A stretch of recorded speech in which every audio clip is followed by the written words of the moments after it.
Animation shows have been around for over 100 years, but the first animated TV series was 1948's Crusader Rabbit.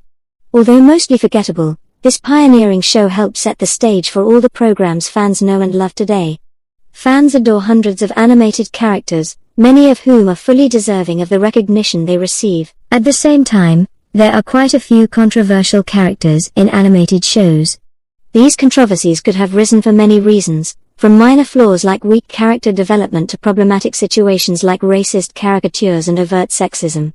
In fact, some of them have even received severe backlash from 21st century critics and audiences. So, sit back, while we count down the top 10 most questionable characters in animated shows. 1, 2, 3, go! Cartoon Network's original cartoons were tons of great fun for young viewers growing up in the 90s, yet, some beloved shows sent mixed messages to the audience. Johnny Bravo was particularly problematic due to the show's portrayal of Bravo and his hyperbolic masculinity, verging on toxic territory in numerous episodes. He was egocentric to the point of disbelief, leaving audiences to wonder if he was ever going to find love. Although Johnny himself was essentially harmless, his toxic behavior gave kids the wrong idea about approaching potential dates. Men like Johnny Bravo who pursue women despite their disinterest aren't tolerated as much these days. The Looney Tunes canon contains dozens of iconic characters, many of whom have become pop cultural landmarks. Unfortunately, some of them are steeped so deep in the crucible of racism that it's hard to even imagine how they were allowed to exist in the first place. Speedy Gonzales remained uncontroversial for the first several decades, but fans have been raising important questions about his characterization since the late 1990s. The little mouse is ridiculously fast, but the other mice are depicted as unambitious and slow-witted. This is combined with his over-the-top accent, making the character more problematic in modern times. In fact, Speedy Gonzales was banned in several areas for a short period. The deadbeat dad trope has been done to death at this point. Characters like Al Bundy in Married, with Children and shameless Frank Gallagher were equally useless at raising their children. At the same time, a few TV dads like Hal Wilkerson in Malcolm in the Middle were more or less decent men. Homer Simpson falls in between these two categories, making him controversial. He's not a very good father, but he tries to be whenever his idiosyncrasies allow him. Unfortunately, depicting Homer's fatherhood in a negative light has forced audiences to challenge these assumptions. Although clearly an attempt to replicate Homer Simpson's personality in a different body, Family Guy's Peter Griffin is certainly an interesting character. That said, the show itself dealt with so many problematic and offensive situations, many of which were Peter's direct fault/responsibility. Further, Family Guy frequently makes light of Peter's weight issues, as if fat phobia isn't already a rampant problem in society. Peter's behavior is also rather contentious and obnoxious, reflecting some of the worst aspects of humanity. Pepe Le Pew isn't problematic as much as he's a major problem. Unwanted attention or acting without consent is a huge problem. People don't need to watch a cartoon skunk portray that behavior to a helpless cat. What's worse is that Pepe's amorous intentions aren't always directed toward Penelope Pussycat. In some instances, he's been seen chasing after human women as well.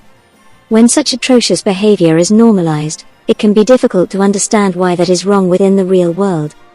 Some might insist that Pepe is a fictional character, but his actions reflect a real-world issue. Thank you for watching Killer Queen TV this far. I hope you are enjoying what you are watching so far. To be notified of my future videos, please remember to like, share and most importantly subscribe to my channel. Now, let's get on with the rest of this video.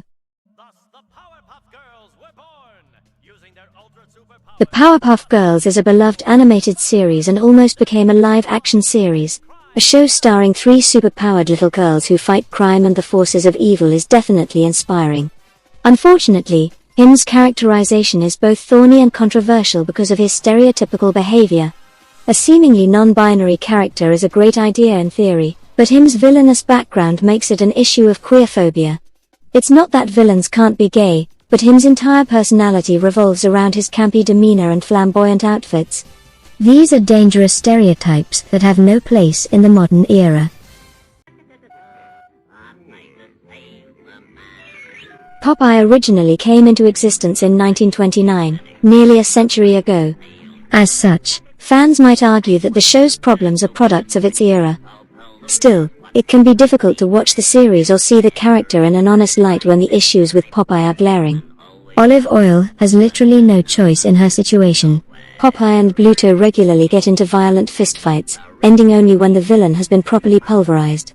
This sends the wrong message to viewers. As with many older cartoons, violence is a main part. The issue with Popeye's violence is that it makes the case violence is okay as long as it's for a worthy cause.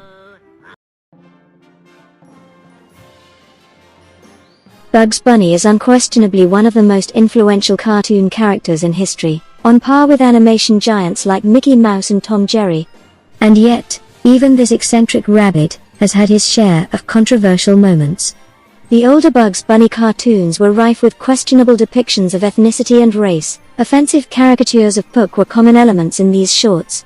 Moreover, Bugs' cross-dressing would never fly today, especially with popular shows like RuPaul's Drag Race reclaiming the art of drag. Thankfully, Warner Brothers has finally acknowledged all the issues with this iconic character.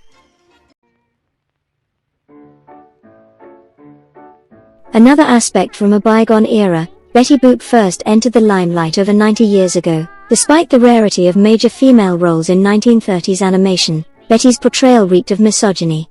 Her physical appearance, minimal clothing, flirty attitude, and potentially suggestive behavior is a classic case of objectification. Women have been fighting the male gaze for the longest time, and the problem is yet to show signs of disappearing. It's extremely clear that Betty Boop's character was made to serve the male gaze. If that's not bad enough, her facial features bear signs of intentional infantilization. South Park might be a controversial satire of political correctness, but even hardcore fans must admit that Eric Cartman takes it too far. Not only is he shamelessly racist, bigoted, and homophobic, but he also wears these badges with pride and complete disregard for alternative opinions.